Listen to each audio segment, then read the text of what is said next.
নমস্কাৰ মৰমৰ বন্ধু বান্ধৱীসকল, আশা কৰো চবৰ খবৰ ভাল। আমি ৰিভিজনটো কিমান নম্বৰ কুৱেশ্যন কৰিছো? 7 নম্বৰলৈকে কৰিছো। এতিয়া হ'ব 8 নম্বৰ কুৱেশ্যনটো, আৰু ভালকে বুজি পাইছা আশা কৰিছো। আৰু এই কুৱেশ্যনটো তোমালোকৰ কি হয়, 2 মাৰ্কছৰ কাৰণে ইম্পৰ্টেণ্ট হয়। 2 মাৰ্কছৰ কাৰণে ইম্পৰ্টেণ্ট হয়। তো মোৰ ক্লাছ বিলাক যদি তোমালোকে ভালকে চাইছা, ধুনীয়াকে চাইছা, প্ৰত্যেক ক্লাছটো চাইছা, ভালকে বুজি চাইছা, এটেনশ্যন দি চাইছা, মানে চালেতো বুজি পাবাই, এটেনশ্যন দি চাইছা, তেতিয়াহ'লে তোমালোকৰ পৰীক্ষাৰ আগত বা এক্সাম দিয়াৰ আগত তোমালোকৰ কনফিডেন্ট আহি যাব। ভয় নালাগিব যে, কিয় ভয় নালাগে? ভয় নালাগিব যে এইটোতো 2 মাৰ্কছৰ কাৰণে আহিব, এনেকুৱাতো এই ডাঙৰ কুৱেশ্যনৰ পৰা MCQ বনাই দিব পাৰিব, তোমালোকে জানাই পাই, কাৰণ মই কৈয়ে থাকিম। হয় নাই? ভয় বস্তুটো তোমালোকৰ একদমেই নালাগে, কনফিডেন্ট আহি যাব। আৰু কনফিডেন্ট কেতিয়া আহে? সদায় মনত ৰাখিব, কনফিডেন্ট কেতিয়া আহে? যেতিয়া নলেজ থাকে। আৰু নলেজ কেতিয়া থাকিব? মানে কনচেপ্ট কেতিয়া থাকিব? কনচেপ্ট থাকিলেহে কেতিয়া থাকিব? যেতিয়া পঢ়িবা, ৰেগুলাৰ পঢ়িবা। হয়, খালি কিতাপ পঢ়িলেও নহব, ইণ্টাৰনেট আজিকালি ইমান ফেচিলিটি আছে, মইতো চব মোবাইলৰ পৰাই পঢ়িছিলো, যিমান পঢ়িছো, ঠিক আছে, চব মোবাইলৰ ওপৰত ডিপেণ্ডেণ্ট। তো বাকীবিলাকো চোৱা নোচোৱা, কিন্তু বাকীবিলাকত ইমান টাইম ৱেষ্ট নকৰিবা। তোমালোকৰ ধৰি লওক বাকী যিমান আছে অলপ চলপ মনোৰঞ্জনৰ কাৰণে চাব পাৰা, কিন্তু নিজৰ পঢ়াটোৰ ওপৰত প্ৰায়ৰিটি বেছি দি অলপ সেইটো বেছিকে চাবা। এনজয়মেণ্টটো অলপ কমাই দিব লাগে, ঠিক আছে? বেছি থকাটো ভাল নহয়, ঠিক আছে? এইটো বেয়া কথা নহয়। তেতিয়াহ'লে আমি কথা বেছি নকয় 8 নম্বৰটো কৰিম। আশা কৰিছো ভালৰ কাৰণে কৈছো, বেয়াও নাপাবা, আৰু ভাল পালে। আৰু 8 নম্বৰ কুৱেশ্যনটো কি কৈছে ভালকে বুজি ল'বা। কুৱেশ্যনটো এই 8 নম্বৰ কুৱেশ্যনটো কি হয় জানানে? বহুতে বুজিয়ে নাপায়। কুৱেশ্যন কি কৈছে এনচাৰো কৰাই দিয়ে, কিন্তু বুজিয়ে নাপায়। এইটো কি, মইতো বুজি পোৱা নাই, এতিয়া ভালকে শুনা, মই বুজাই দি আছো ভালকে। 8 নম্বৰটো 4, 9 আৰু 10 4, 9 আৰু 10 হৰণ কৰিব পৰা, আটাইতকৈ সৰু পূৰ্ণবৰ্গ সংখ্যা, আটাইতকৈ সৰু পূৰ্ণবৰ্গ সংখ্যা ওলাব দিছে। আটাইতকৈ সৰু পূৰ্ণবৰ্গ সংখ্যা হ'ব লাগিব। এতিয়া পূর্ণবর্গ সংখ্যা মানে কি? देख लो बाबू, है ना? देखो है क्या हुआ, हमें का 1 का स्क्वायर क्या होला? 1 होला। 2 का स्क्वायर क्या होला? 4 होला। 3 का स्क्वायर क्या होला? 9 होला। 4 का स्क्वायर क्या होला? 16 होला। और भी होला, 5 का स्क्वायर ऐसा ऐसा होला, लेकिन हमरा का अभी जरूरत नहीं है जी। है, हमनी के जरूरत अभी नहीं है। तो हमनी के है से हम बुझ ले होता कि नहीं। तो देखो बाबू, देख চোৱা, এই সংখ্যাবিলাক যে আছে, এই সংখ্যাবিলাক হৈছে পূৰ্ণবৰ্গ সংখ্যা। পূৰ্ণবৰ্গ সংখ্যা মানে ইয়াৰ আমি কি ওলাব পাৰো? বৰ্গমূল ওলাব পাৰো। এই 16ৰ বৰ্গমূলটো হ'ব 4, 9ৰ বৰ্গমূলটো হ'ব 3, তাৰপিছত 4ৰ বৰ্গমূলটো হ'ব 2, ইয়াৰ বৰ্গমূলটো হ'ব 1। তেতিয়াহ'লে ইয়াৰ আমি কি ওলাব পাৰিম? বৰ্গ। ইয়াৰ এইটো হৈছে আমাৰ পূৰ্ণবৰ্গ সংখ্যা। যিটো সংখ্যাৰ আমি বৰ্গমূল ওলাব পাৰিম, সেইটো বৰ্গমূল মানে কমপ্লিটলি হ'ব লাগিব, এটা গোটা সংখ্যাত ওলাব লাগিব, পইণ্টত ওলালে নহ'ব। সেইবিলাক সংখ্যা হৈছে পূৰ্ণবৰ্গ সংখ্যা। মনত ৰাখিবা পূৰ্ণবৰ্গ সংখ্যা কি, বহুতে বুজি নাপায়। এতিয়া প্ৰথমতে লিখিছো, প্ৰথমে 4, 9 আৰু 10ৰ লসাগু উলিয়াই পাওঁ। লসাগু বস্তুটো কি? লঘিষ্ঠক সাধাৰণ গুণনীয়ক বা গুণিতক। লঘিষ্ঠক সাধাৰণ গুণনীয়ক, লসাগু ওলাই পাওঁ, ঠিক আছে? লসাগু ওলাই পাম। চোৱা, লঘিষ্ঠ মানে কি? সৰু, হয় নাই? সাধাৰণ আৰু গুণনীয়ক মানে ইয়াৰ গুণিতকটো। এতিয়া চাবা, মানে এই 4, 9 আৰু 10ৰে হৰণ কৰিব পৰা, কমপ্লিটলি হৰণ কৰিব পৰা আটাইতকৈ সৰু সংখ্যাটো, সেইটো হৈছে লসাগু। এতিয়া কেনেকে উলিয়াম চাই লোৱা। সেইটো তোমালোকে জানাই লসাগু ওলাব, 5, 6তে শিকিছা। হয়, এতিয়া চাই লোৱা, ইয়াত আমি দুইটা সংখ্যাত 2ৰে গৈ আছে, 2ৰে কটিম। 2 2 গুণ 4, ইয়াক কিন্তু 2ৰে নাযায়, ভালকে চাবা, ইয়াক কিন্তু 2ৰে নাযায়, তো এইটো ডাইৰেক্টলি ৰাখি দিয়া। আৰু ইয়াত 2 5 গুণটো।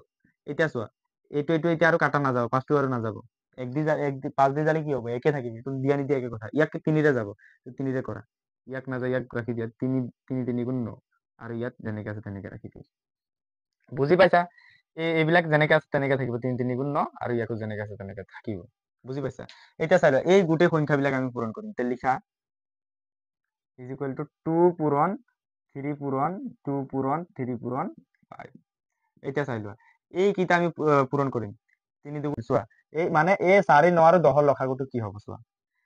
5 3 গুণ 15, 15 2 গুণ 30, 30 3 গুণ 90, 90 2 গুণ 180, 90 2 গুণ 180।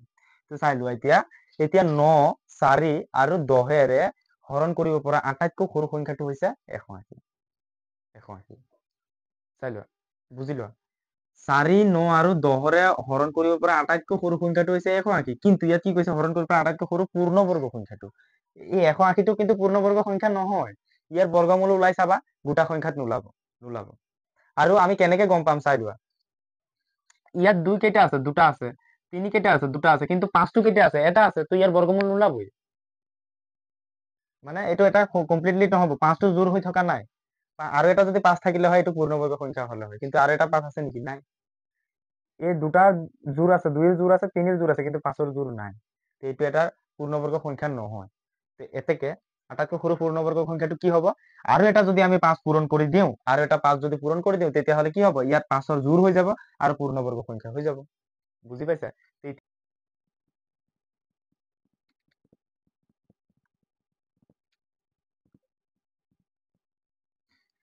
180ক 4, 9 আৰু 10ৰে হৰণ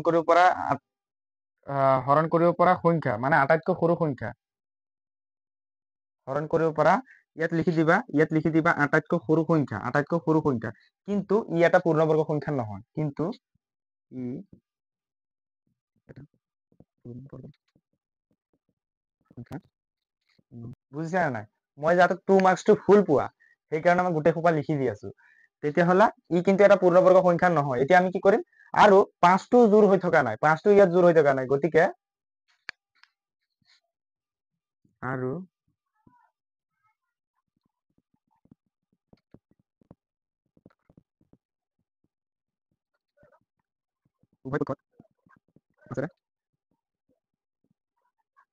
এতিয়া চাই লওঁ লসাগুটো আমি প্ৰথমতে লিখি ল'ম।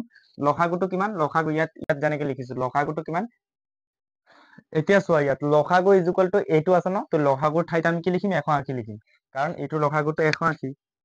180 ইজুকেল টু 2 পূৰণ 2 পূৰণ 2 দুটা আছে ইয়াত। 3 পূৰণ 3 পূৰণ আৰু 5 এটা আৰু এটা পূৰণ কৰি দিম। কিন্তু আমি এই সাইডতো 5 এটা পূৰণ কৰিব লাগিব। পূৰণ 5 ইকুৱেল টু, ঠিক আছে? এইটো কৰিলে কি হ'ব? ইয়াত 900 হৈ যাব। আৰু এইটো কি হৈ যাব? জোৰ হৈ থাকিব। এইটো 2 দুটা জোৰ, 3 দুটা জোৰ আৰু 5 দুটা জোৰ হৈ যাব। তো এইটো আটাইতকৈ সৰু পূৰ্ণবৰ্গ সংখ্যাটো কি হ'ব? 900। আৰু হয়, 180টো পূৰ্ণবৰ্গ সংখ্যা নহয়, কাৰণ এই 5টো জোৰ হৈ থাকিছে নেকি? নাই। হয়, মই এই বস্তুটো কিয় কৈছো? যাতে 900ৰ বৰ্গমূল 3 বুলি এই বস্তুটো বুজাই দিছো কিয়? কাৰণ ভালকে একদম পুৰা চাৰিওটা ফালে যাতে বুজি পাই যোৱা। মানে এইটো ডেপ্থটো বুজি লোৱা। হয়, হেৰিটো সেইটো যাতে তুমি ডেপ্থটো বুজি লোৱা। হয়, হেল্ল', কোৱা। তো আশা কৰিছো তোমালোকে ভালকে বুজি পাইছা। তেতিয়ালৈকে till then Tata, bye bye. ধুনীয়াকে পঢ়ি থকা, মই যাওঁ।